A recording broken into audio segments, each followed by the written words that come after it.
ہوں۔ حضرت عیسیٰ علیہ السلام نے فرمایا، کیا تو وہ عورت نہیں جس کو میں نے اللہ تعالیٰ کے حکم سے دوبارہ زندہ کیا؟ عورت نے کہا کہ یا روح اللہ، با خدا میں وہ عورت نہیں ہوں۔ اس کے بعد حضرت عیسیٰ علیہ السلام نے فرمایا، جو جان خدا کے حکم سے میں نے تجھے دی ہے اس کو واپس کر دے۔ یہ سنتے ہی وہ عورت پھر مر گئی اور زمین پر گری اور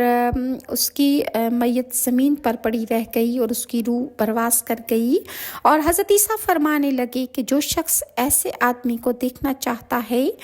کہ جو کافر مرا تھا اور زندہ ہو کر وہ اللہ پر ایمان لے آیا، تو وہ اس حبشی غلام کو دیکھ لے کہ جو کفر کی حالت میں مرا تھا، لیکن جب اس کو دوبارہ اللہ نے زندگی دی تو وہ ایمان کی حالت میں مرا، یعنی جب اس کو زندگی ملی تو اس نے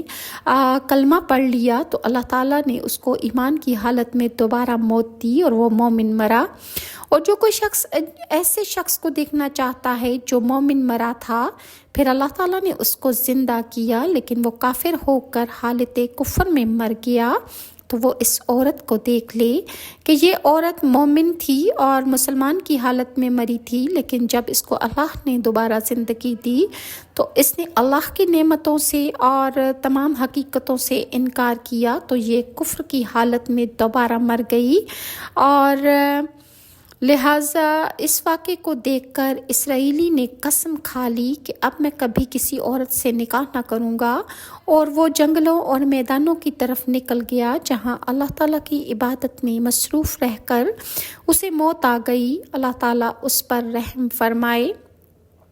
نبی اور رسول کے اقرار و انکار کا نتیجہ اس حقائق سے ظاہر ہوتا ہے اور سبق ملتا ہے کہ کامیابی اپنے نبی کی اطاعت اور محبت سے ہی مل سکتی ہے۔ چنانچہ ہمیں بھی چاہیے کہ ہر حال میں اپنے نبی کریم صلی اللہ علیہ وآلہ وسلم کی اطاعت کو سامنے رکھیں اور نبی کریم صلی اللہ علیہ وسلم کے طریقوں کو لازمی اپنائیں۔ حضرت خضر علیہ السلام کا واقعہ ہے کہ ان کو کسی نے کس طرح غلام بنا لیا اور کیسے کیسے کام کروائے، میں آج آپ کے ساتھ شیئر کرتی ہوں۔ ایک مرتبہ حضرت خضر علیہ السلام دریا کے کنارے بیٹھے تھے، اتنے میں کسی سائل نے آ کر ان سے سوال کیا کہ میں آپ سے اللہ کے واسطے سوال کرتا ہوں، مجھے عنایت فرمائیے۔ یہ سن کر حضرت خضر علیہ السلام پر بے ہوشی طاری ہو گئی۔ جب آپ کو کچھ ہوش ہوا تو فرمانے لگے، بھائی میں تو صرف اپنی جان اور مال کا مالک ہوں، تم نے مجھ سے اللہ کے واسطے سوال کر لیا ہے، لہٰذا میں اپنی جان اور ذات تمہارے حوالے کرتا ہوں، تم جس طرح چاہو اس کو استعمال میں لاؤ، بازار میں فروخت کر کے اس کی قیمت سے فائدہ